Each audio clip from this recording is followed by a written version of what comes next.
Miss হবে না আপনার পছন্দের টিভি শো। দেখুন জি5 অ্যাপে একদম ফ্রি। তুমি তোমার লাইফ রিস্ক নিতে পারো, কিন্তু আমি আমার ছেলের লাইফ নিয়ে না মেরি গো রাউন্ড চলতে দিতে পারি না। তাছাড়া তোমার তো নিজের উপরই কোনো সংযম নেই। এই যে এত বড় একটা সমস্যা হলো, তার জন্য তো তোমার দায়ও কিছু কম নয়। কি ভেবে তুমি অন্য অনুষ্ঠানে পার্টিসিপেট করো? হ্যাঁ, তোমার কি মাথা খারাপ হয়ে গেছে নাকি? মজা পেয়ে গেছো তুমি? তোমার এই রেকলেসনেসের জন্য ঈশ্বর না করুক তোমার ডেলিভারির সময় যদি তোমার কিছু হয়, তুমি বাচ্চাটাকে জন্ম দিলে তুমি আর বাঁচলে না হয়তো। তারপর কি হবে সেটা ভেবে দেখেছো? একটু ঠান্ডা দিদি, আপনি একটু মাথাটা ঠান্ডা করুন না। আমরা তো আমাদের মতো করে বোঝানোর চেষ্টা করছি, আমাদেরকে একটু সময় দিন। আর কত সময় দেব? আর কত সময়? হ্যাঁ, একটা সিম্পল ব্যাপার আপনার মেয়ের মাথায় কেন ঢুকছে না? ও মরে গেলে তো মরে গেল, কিন্তু তারপর আমার ছেলের কি হবে? কই সেই কথাটা তো ভাবছে না। শুনিনি, এসব কি বলছো তুমি? যেমন আসছে বলে যাচ্ছ। যেই কথাটা এখনই বলা দরকার সেই কথাটাই বলছি। ও তো ভালো কথায় বুঝছেই না। তোমার কিছু হলে তো অনেক দিকে আঙুল উঠবে। তারপরে কি পরিমাণ প্রবলেমে ওকে পড়তে হবে সেটা তুমি ভেবে দেখেছো? তুমি নিজে নিজে ডিসাইড করে নিলে তুমি বাচ্চাটা রাখবে, তারপর যা হয় হোক। এর আগে তো তোমার কারণে অনেকে কত সমস্যায় পড়তে হয়েছে, সেটা তুমি ভুলে গেছো? আর কত রাই, কত? আপনি একদম ঠিক কথা বলেছেন, একদম ঠিক কথা বলেছেন।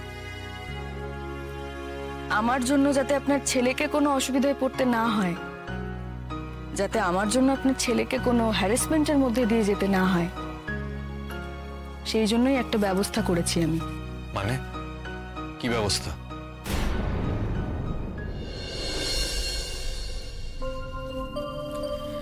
আমার ডেলিভারির পর যদি কোনো অঘটন ঘটে, তার আঁচ যাতে আপনার ছেলের গায়ে না লাগে, তাই এই ব্যবস্থা।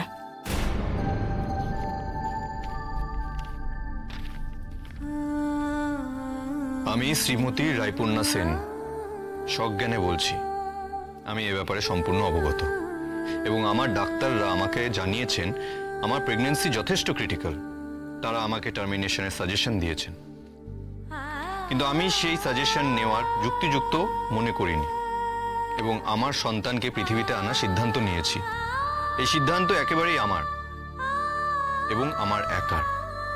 আমার স্বামী অনির্বাণ ডাক্তারের পরামর্শ মেনে চলার কথাই আমাকে বলেছে, কিন্তু আমি তার কথা না শুনেই নিজের সিদ্ধান্তে অচল থেকেছি। অতএব পরবর্তীতে কোনো খারাপ কিছু যদি ঘটেও তার দায় যেন আর কারোর ওপর দেওয়া না হয় এবং অনির্বাণকে এ নিয়ে যেন কোনো রকম হেনস্থা না করা হয়।